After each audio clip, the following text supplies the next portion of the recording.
Now, these may be tough economic times for Americans, but one industry is still prospering: the wine tasting.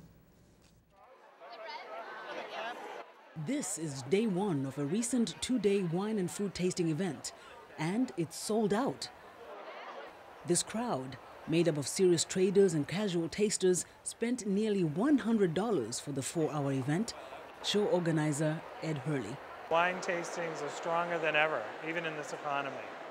This is the first wine tasting for Washington native Joyce. I got a little discount, so that was a good thing too. Well, I'm getting more into the cooking and entertaining, so I want to kind of just start learning about the different types of wine. Maryland native Daniel Silva is a more seasoned wine taster from Haiti. He's a member of various wine tasting associations. He really knows his wines.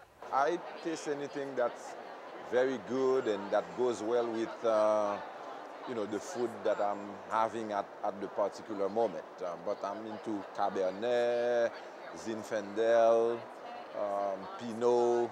This is the 10th year for the Washington, D.C. International Wine and Food Festival, with bigger crowds each year.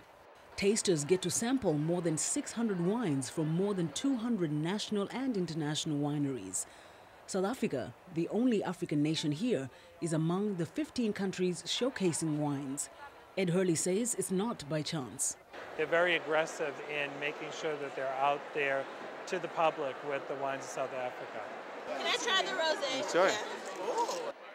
Brian Callahan is a New York-based wine distributor of South African wines. He can barely keep up with thirsty tasters.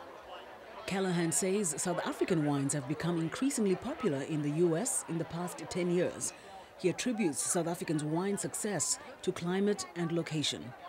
The land's fertile, it's got the ocean to cool, it's got enough heat to make the fruit ripen and such. So it's an ideal wine garden. Like you compare, France, you go to California, places Australia, they're all along a perfect wine-growing, grape-growing climate. Many around this table are already familiar with South African wines.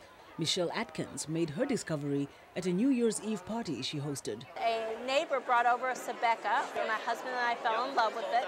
She was the one person I contacted to say, what was that wine? And it was the first South African wine we had. But for Melissa Rogers, this is a new taste. It's definitely different, but it has its own unique taste from all the other ones. Nora Favalukas represents wines from Argentina.